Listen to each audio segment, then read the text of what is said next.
Hello and welcome everybody. Death's Crowbar here today. And today I wanted to do a magic tutorial for you guys. Magic the Gathering, as it is called properly. Magic's been out for, gosh, a long time now. I guess almost 20 years, I think. And I started playing in 2008. And I love playing Magic, and since I have the Duels of the Planeswalkers 2014, I figured I'd give y'all a tutorial, especially after giving a tutorial for Hearthstone a couple weeks back. So, I figured we could go through this, go through the tutorial sessions, and, after all these sessions are done, maybe you'll have an idea of how to play yourself, maybe you'll want to get the game. Maybe you'll want to get the actual cards and play it. I don't know. But anyway.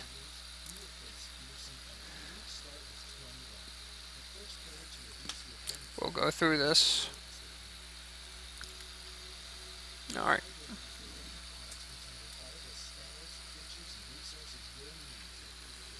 Just basic information here.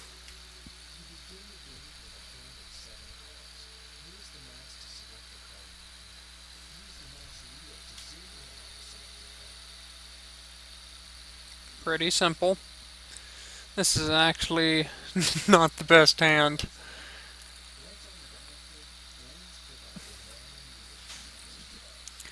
So one of the differences between this and Hearthstone is Hearthstone you already have your mana provided for you every single turn. In Magic you don't. You basically got to draw it from your deck, your 60 card deck, and hope you draw enough to play everything, hope everything drops well, hope you don't get too much mana or too little, and it requires more skill, I think, and more luck. Card advantage is a big thing in Magic, much bigger than it is in Hearthstone, so.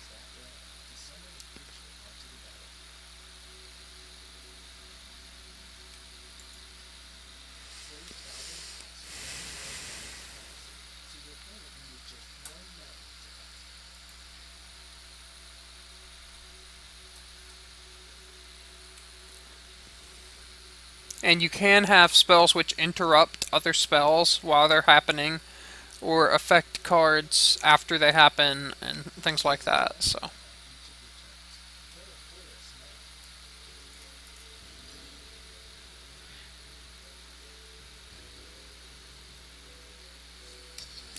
So, the Duels of the Planeswalker game is pretty simple, and it'll get you pretty knowledgeable about how the game pretty much works. There are a few differences, but, I mean, if you want to get into Magic, I recommend you play this first. It's only 10-15 bucks, and so, with that, you'll know about how to play before you go in and buy new cards. Now, I do recommend, since the new set is coming up, the new core set, you wait until the core set comes out, and go to a pre-release tournament and play in the pre-release tournament after you've played this, after you've played one of the Duels of the Planeswalker games.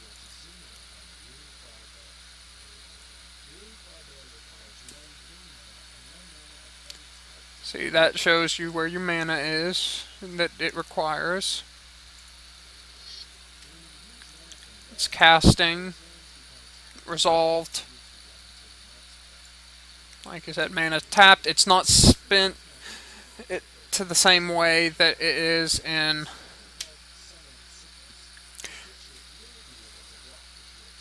mana isn't spent the same way it is in Hearthstone, where it's kind of just gone unless you have a card that adds more. You do have stuff that allows you to untap your lands, which can let you have all your mana back. So different cards do different effects. There's tons of different effects which you've got to kind of learn, but it's fun. It's really fun, and making combinations that you never would have thought of is a very interesting thing.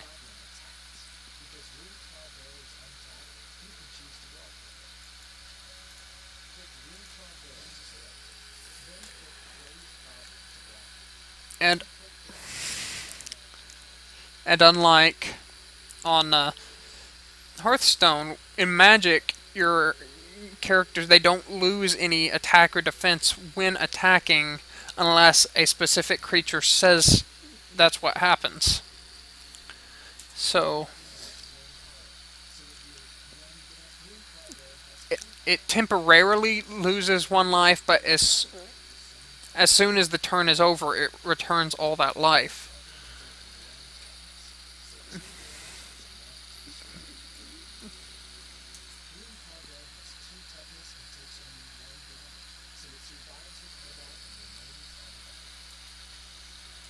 And see, now it'll go back after his turn to 2-2 instead of being 2-1.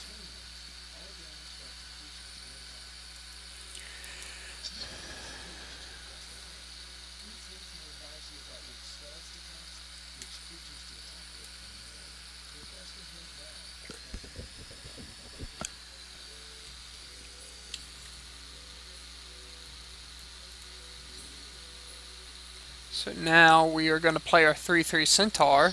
He is stronger than the 2-2 bear.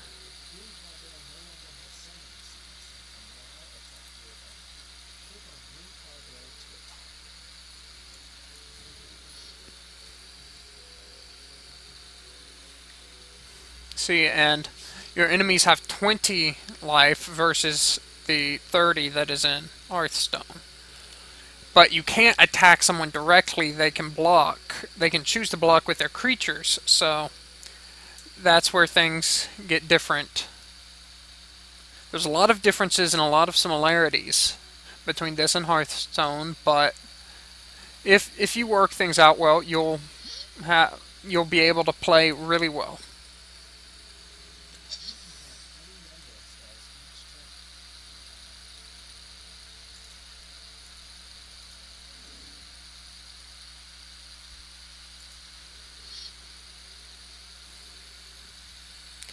Now I'll play another Runeclaw Bear, and we have one that can defend the 3-3 there,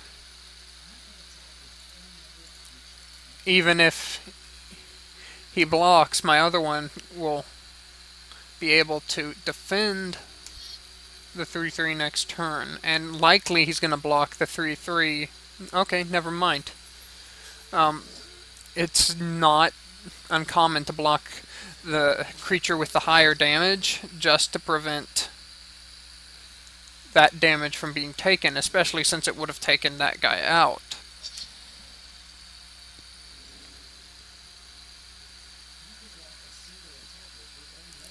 So I think I'm going to do this into one large video instead of a lot of little separate ones.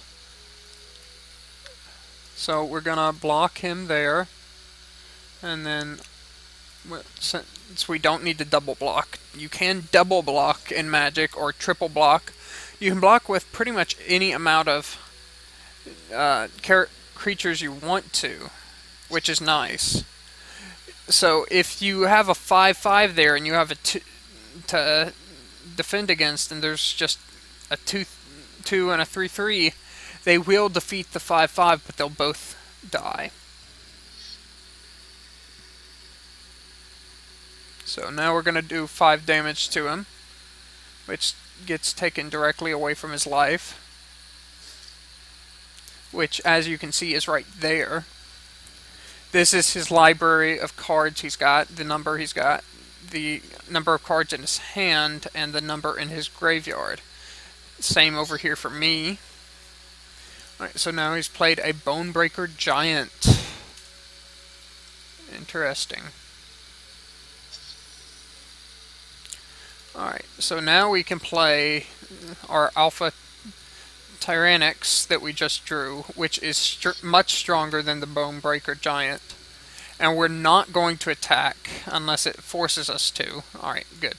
We're not going to attack because any of our creatures will get blocked by his 4/4 and killed. So we're going to wait for him to attack, or we're going to attack with our 6/5. Alright, so Volcanic Dragon, it has flying and it has haste. Haste means they don't have summoning sickness, which means they can go and attack as soon as they come out. Flying means they can fly over your creatures that don't have flying or reach and just attack you directly. Now we're going to play our 7/7, our Enormous Bailiff.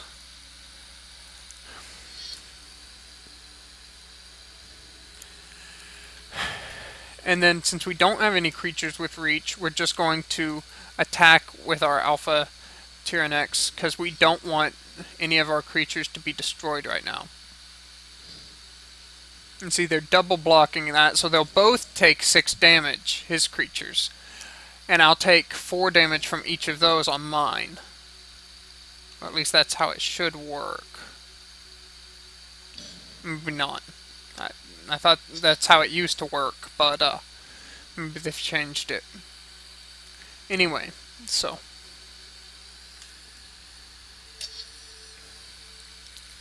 now I'm just going to play another land. Attack with our 7/7. And he'll have to block or take 7 damage, so he's going to block it. And see, now we've really put him into a corner. He's got our 7/7 to deal with, along with our 2/2 and our 3/3. So if we can get 1 more damage done, which we're not going to do, but see, now he can't even do anything much unless he's got a spell card to defend against it. And we're just going to deal 12 damage to him, leave him with -2 life. He'll have lost, so. Now you do have to wait till each thing resolves separately, because different spells can change the outcome of how things are going to happen.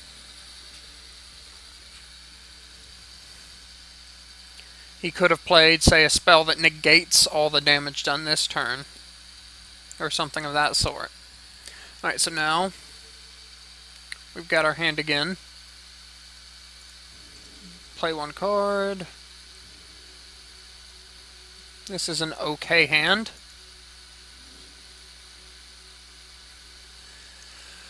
We've got 2 creatures in it, so. I mean, I prefer something that has a 1 cost or a 0 cost right off the bat, but, you know, you can deal with just a 2 cost most of the time, as long as you've got a good lineup of other creatures in your hand. Alright, Taste of Blood. It deals 1 damage to me and gives him 1 life.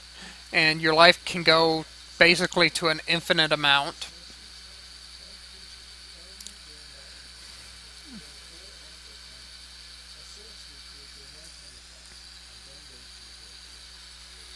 I'm hoping you heard that. Basically, sorceries can be played only during your turn and are a one-time effect. So, then they go to the graveyard, where they are destroyed. No, they're not completely destroyed. Anything from the graveyard can potentially be brought back with the right cards. So, now we're going to attack. Black and white are about the most common for anything to bring something back from the graveyard, mostly black. White is the color basically of life, and black is basically the color of kind of, you know, zombified kind of things. All the creatures of the night and zombies and such. And see, this is a black guy we're against. So his imp has flying and lifelink. And what lifelink does is, whenever he attacks, that much damage that's dealt is gained to the player in life.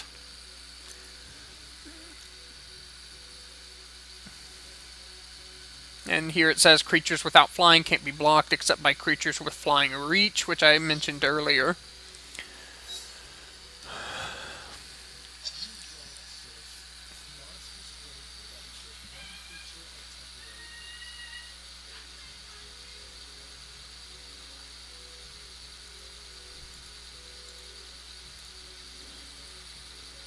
Alright, so now we're going to play Monstrous Growth, and because it's not an instant, we've got to play it now. If it was what's called an instant, we could play it later in the middle of our turn while they're attacking and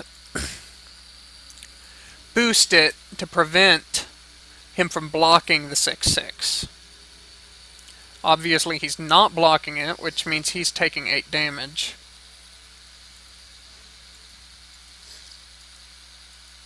And he'll gain 1 back when he attacks us. 1 life back. Now there is a difference.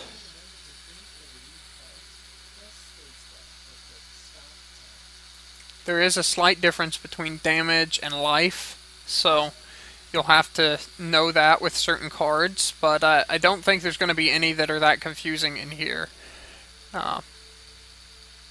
Deals 2 damage, and he gains 2 life.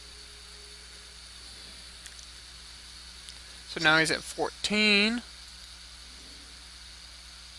And this has Trample. What Trample does is it allows, when a creature blocks, if it hasn't died and it has extra damage to do, it tramples over and that damage is done to the player.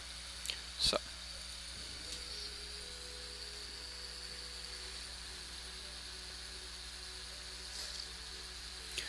now he's at 14.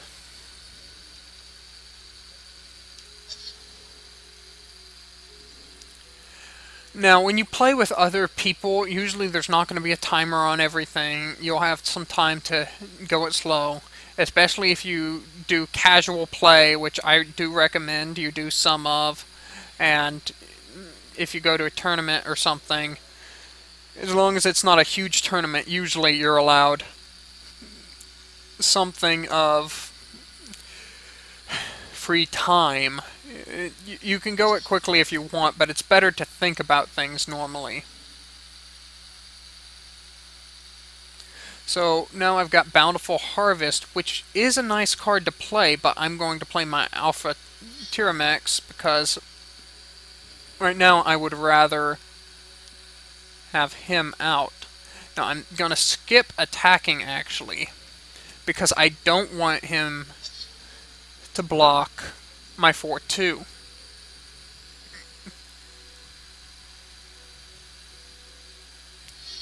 And he skipped his attacking, come out with this Catacomb Slug, so that's a 2/6, so only my largest creature can defeat it even.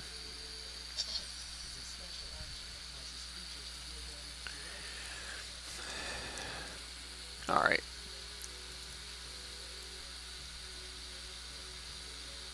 So now I'm going to fight this with this to get rid of his Catacomb Slug, because it's going to block most of my stuff, and I'm going to use my Bountiful Harvest now because I didn't get any more mana, even though I could, if I wanted, do otherwise. And I'm going to attack with both creatures because it doesn't look like he's going to go into my that he's gonna want to let me get rid of his creature by blocking. So both creatures are destroyed. None of it should trample over because my creature should be dead. Like I said, there are slight differences in this and how real play actually goes, but this does a really great job at teaching you how to play.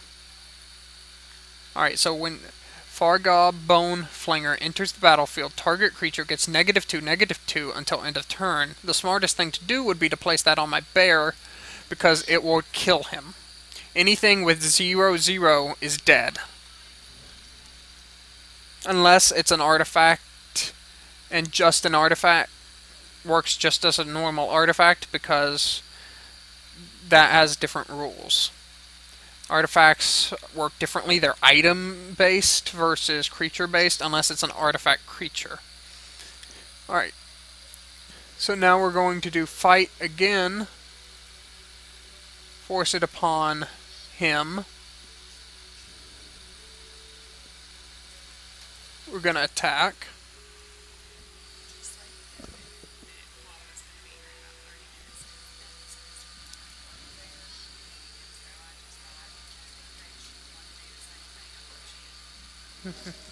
And so the attack is done. He took it all, 6 damage, so 4 life left. I don't have a ton of time left to do this, guys, but we're going to try. It seems like every time I want to record something, something gets in the middle of it. Alright, so he's got 5 life now. He won't be able to survive another attack. Alright, so now he's got another walking corpse.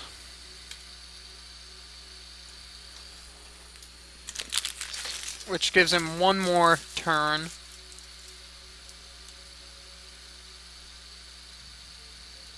And we've giving this 7/7 and trample, so now it will have a large amount of damage to do.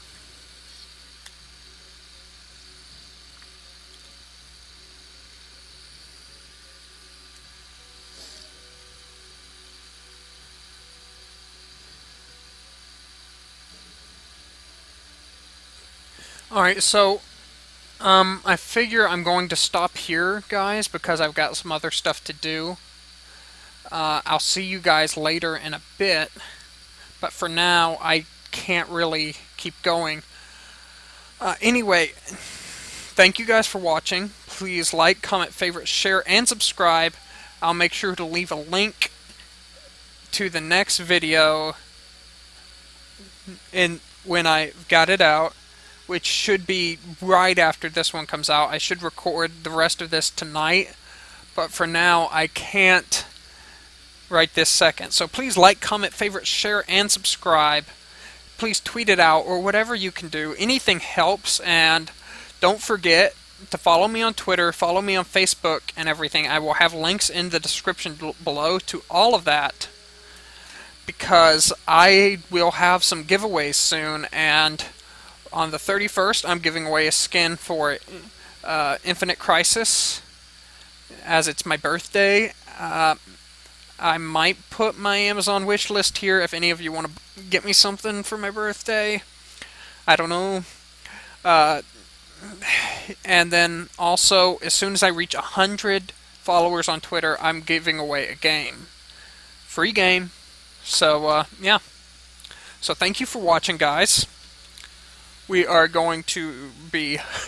I'm going to have to do some stuff soon, like I said. So anyway, thank you so much to all you nerds out there, to all you gamers, and to all you geeks. Keep doing what you do, because this is Death's Crowbar, signing out.